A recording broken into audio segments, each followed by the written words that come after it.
Well, good evening, everyone, and it is a pleasure to be back in Beijing. As you know, this is the third stop of the President's lengthy trip, so we're kind of at the halfway mark. Great meetings in Japan, South Korea, good capstone to it all here in Beijing, and then, of course, we'll head on for the rest of the trip. I know President Trump has been very gratified, and you have heard him express that himself with the warm welcome he's received here in China. He and President Xi continue to build a personal relationship that's defined by a deep respect for each other, a frank, open, and productive exchange. I also want to thank Ambassador Terry Branstad for the outstanding job he's doing. The ambassador and his team have been working hard to ensure a successful visit for our president. And I also want to reiterate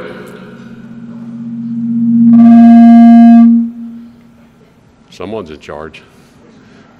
Are we back? Okay. I also want to reiterate my appreciation for all the hard work our folks at the embassy here in Beijing do implementing our policy here on the ground. Our two presidents have had a candid and constructive set of conversations about issues of shared interest and concern. They agreed that we need to work together to expand areas of cooperation and generate positive outcomes for the benefit of both of our citizens. Our presidents affirmed that by directly and frankly addressing these issues where we have differences, we can find ways to solve problems. A key topic of discussion was our continued joint effort to increase pressure on North Korea to convince them to abandon their nuclear and missile program. President Trump and President Xi affirmed their commitment to achieve a complete, verifiable, and permanent denuclearization of the Korean Peninsula. President Trump, President Xi will not accept a nuclear-armed North Korea. We're grateful for China's cooperation. President Trump has made clear the need to not just maintain the current peaceful pressure efforts, but to do even more. We also had a candid conversation about our economic relationship. President Trump called for China to give fair and reciprocal treatment to U.S. companies and exports to reduce the U.S. trade deficit and rebalance the economic relationship. On critical issue of opioids, we've made some good progress on actions to curb the flow of harmful narcotics into the United States in order to save American lives. The President committed to take new actions, including agreements to control the export of new fentanyl precursors, sharing intelligence on drug trafficking, and exchanging trafficking information. These guys are amazing, aren't they? Still on? Great. Packages to identify individuals and criminal networks responsible for trafficking. This is my third trip to China, as many of you know, since I became Secretary of State. And I know that Defense Secretary Mattis is planning to come early in 2018. This underscores the importance we place on the diplomatic and security relationship that he and I have developed jointly. In addition to engaging on today's most pressing issues, we're also discussing ways to prevent mishaps, misunderstandings, and miscalculations. We've also discussed our respective positions on cyberspace, outer space, and non-proliferation. We plan on continuing our engagement in these and other areas over the coming year. As you know, we'll next be going to Vietnam for the APEC Summit, then on to Manila for ASEAN and the East Asian Summit. We had a frank exchange here in China on maritime security issues and the South China Sea. The U.S. position remains unchanged. We insist on upholding freedom of navigation, that claims be consistent with international law, and that claimants should stop construction and militarization of outposts in order to maximize prospects for successful diplomacy. The President also committed to promote exchanges and understanding between our peoples and had a frank exchange of views on human rights issues. On behalf of the United States, I repeat our gratitude to China for hosting President Trump and our entire U.S. government delegation. And I'm happy to take questions. I think Sarah's going to referee for me because she's better at that than I am.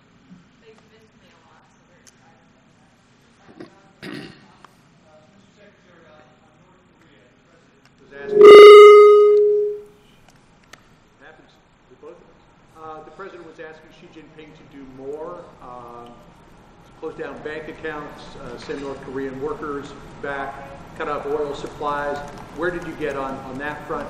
And will the president meet with Vladimir Putin into that? The president and President Xi did have a very, very detailed exchange on what both sides are doing, in particular what China's doing with respect to first fully implementing all the provisions and the intent of the UN Security Council resolutions that are imposing sanctions. President Xi shared very specific actions they've taken, including the bank accounts that you just mentioned and other areas to comply fully. We talked about foreign labor as well, and a lot of businesses that up along the China-North Korean border are shutting down as a result of the sanctions. President Xi took the view that the sanctions are going to take a little while, that he didn't expect immediate results, but that clearly, from his perspective, the North Korean regime is feeling the full effects of the sanctions themselves. In terms of how much stress it will create on them, time will tell. They are complying with the UN Security Council resolution to not allow any increases in delivery of oil. And as you know, that resolution put a cap on fuel products, primarily fuel products, and then a cap on no increase in oil exports.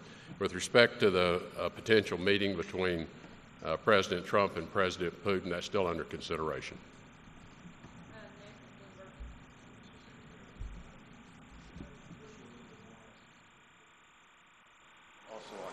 Trade, you mentioned, the president said this was an unbalanced relationship. So in what way did China promise to balance out that relationship? And then secondly, the president talked a lot about his personal chemistry with President Xi. Can you sort of bring us inside the room and tell us what that chemistry looked like, and then also how you anticipate that chemistry will help the U.S. get what it wants from China? Well, trade issues, there were very, very specific exchanges from the U.S. Trade Representative, Bob Lighthizer, as well as Secretary of Commerce Ross. As you know, there have been very lengthy and many discussions on many of the trade-specific issues, whether it be barriers to U.S. imports of goods to China, forced transfer of technology concerns. So it was a very detailed discussion of the progress that has been made and the lack of progress. I think the best way to characterize it is, while we appreciate the long hours and the effort that our Chinese counterparts have put into those trade discussions, quite frankly, in the grand scheme of a $300 to $500 billion trade deficit, the things that have been achieved thus far are pretty small.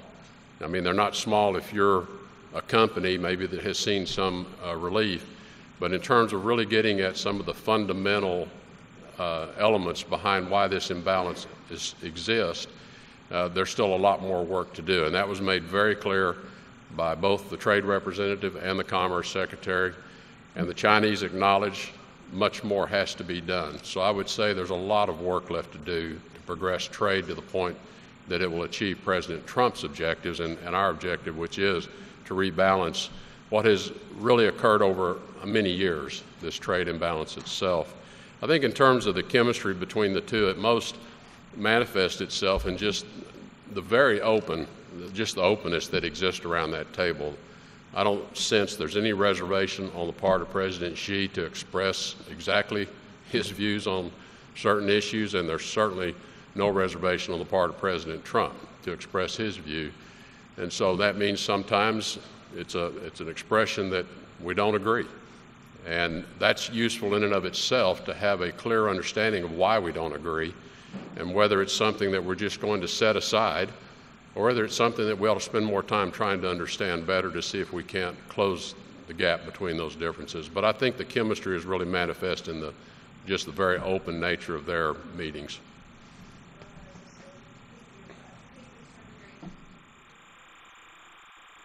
The tone of the conversation when the president was pressing China to ramp up the pressure on North Korea. If you could get into some detail on that for us. And also, is one of the areas of disagreements North Korea? There is no disagreement on North Korea. In fact, we were quite pleased and gratified that President Xi himself and all the representatives that we deal with, our counterparts on the Chinese side, have been very clear and unequivocal. They will not accept a North Korea with nuclear weapons. So there is no space between both of our objectives. There are clearly, we have our own views of the tactics and the timing and how far to go with pressure, and that's what we spend a lot of time exchanging views on. President Trump, our president, has been very clear with President Xi that he takes the view that you are a very powerful neighbor of theirs. You account for 90+% of their economic activity. You're a strong man. You can, I'm sure, solve this for me. And so he was very clear with him and said he believes it can be solved. I think our task now is how to work jointly with our efforts. Our efforts are complementary and not in any way contradictory, but complementary to bring the regime in North Korea to the negotiating table, ready to start the long process of how they denuclearize their country.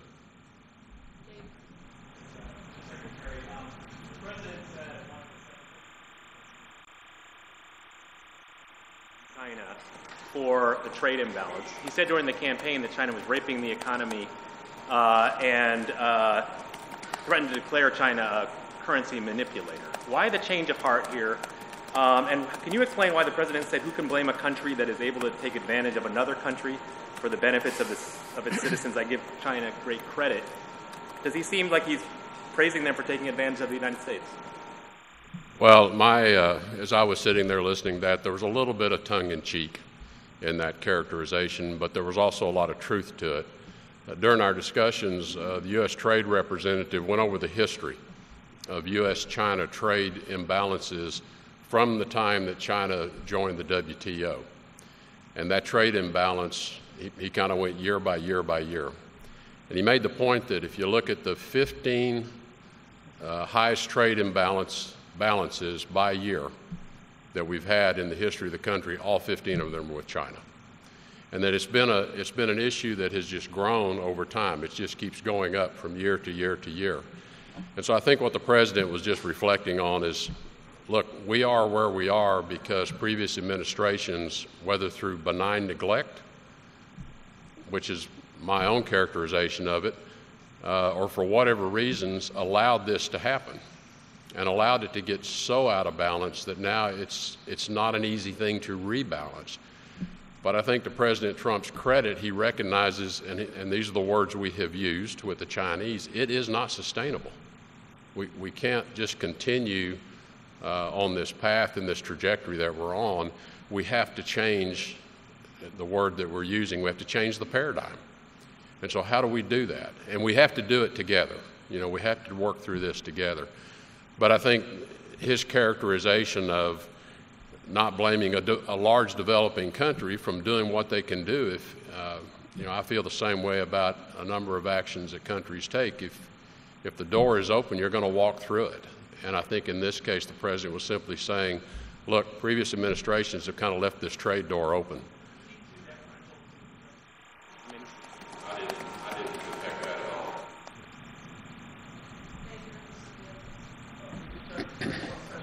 About this agreement between China and the U.S. on North Korea, you said China will not accept a nuclear-armed North Korea. Well, clearly it has accepted a nuclear-armed North Korea. North Korea has nuclear weapons now. Are you telling us that China has agreed with the president that the era of strategic patience is over and they've reached a new determination about this threat that they didn't have before President Trump took office? And when President Xi said sanctions will take a little while, did he give any clarity on what that length of time is? And is the president comfortable waiting however long President Xi thinks sanctions will take? Well, I don't want to speak for President Xi or the Chinese government as to how they view the statement they've made to us now that they will not accept a nuclear-armed, nuclear-weaponized North Korea. I'll let them speak for themselves. But they're unequivocal in that statement. And so that puts us both on the same objective, policy-wise, to achieve that denuclearization. I think in terms of how long will it take, no one is making any predictions. I think there's just a recognition that, it's taken us about the last 4 to 5 months really is when we finally got all of these sanctions provisions passed by the UN. It takes a while for countries to then comply. And so I think and I have the expectation we're going to have to wait and let this take its effect. There are clear signs, and the Chinese side has shared with us some of the signs they're seeing. We see certain signs of our own through intel and other sources we have that it is creating some stress within North Korea's economy and with some of their citizens, potentially even within some of their military.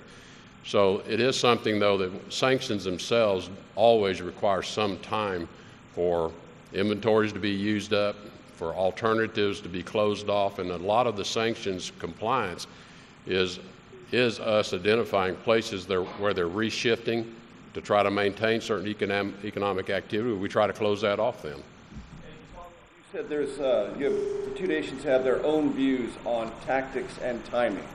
Would you describe that as a large gap in the two countries' views on timings and tactics? I don't think it's a large gap. It's kind of back to your earlier question of, do we have a prediction on when we think sanctions are going to really bite?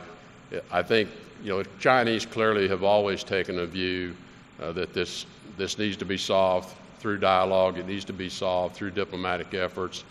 The president, I think, made clear in his address in Seoul yesterday to the General Assembly a similar view, and he invited North Korea to come to the table in those remarks. Please come to the table and talk to us. But there's also, that's backed up, though, by the strong military posture that the president has been very unequivocal that if we deem the threat to be sufficient to require a military response, we will be ready with that response. That's not his first choice. It's not our first choice. We are going to work hard on the diplomatic effort as well. Another thing the president said today that they agreed on were the solutions when it comes to North Korea. Could you explain to us a little bit more about that?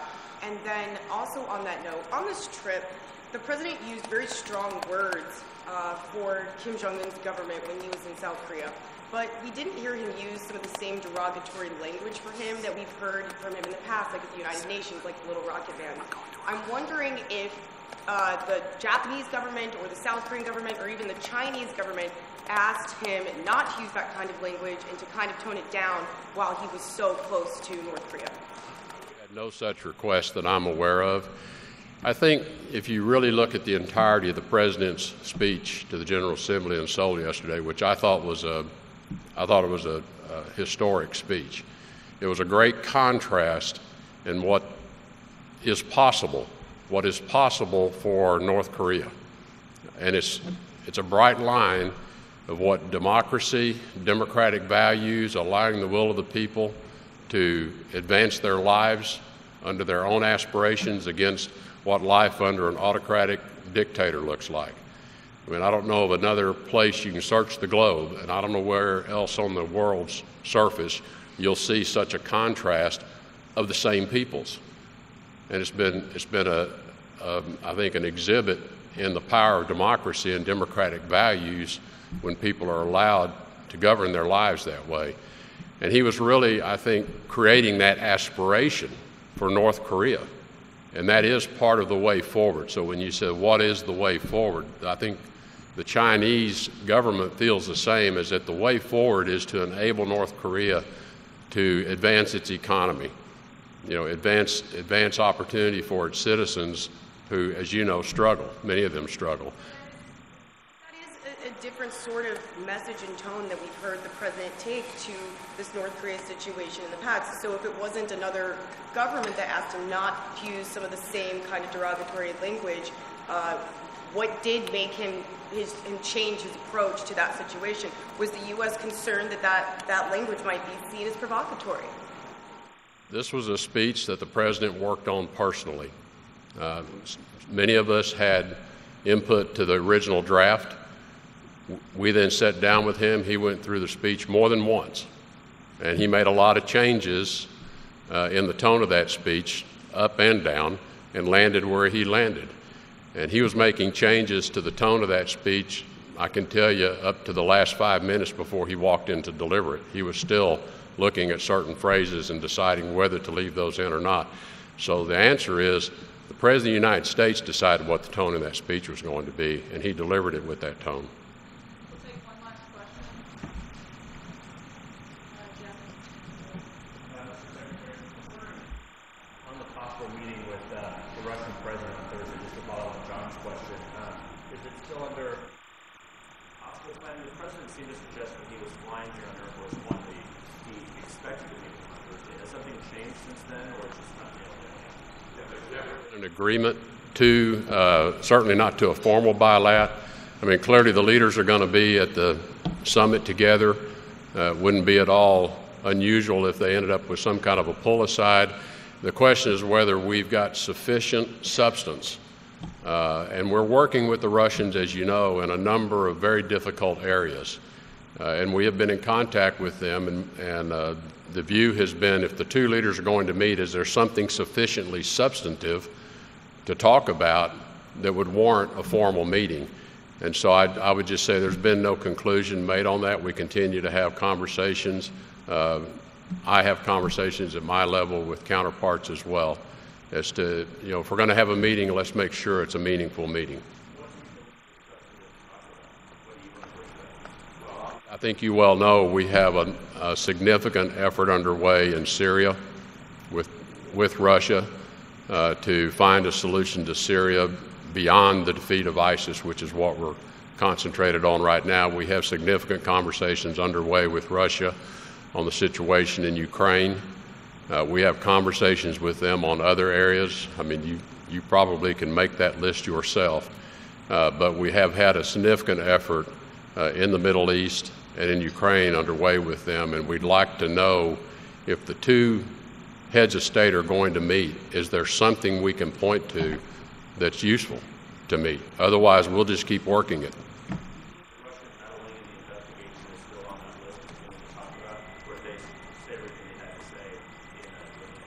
Stays on that list. Thank you.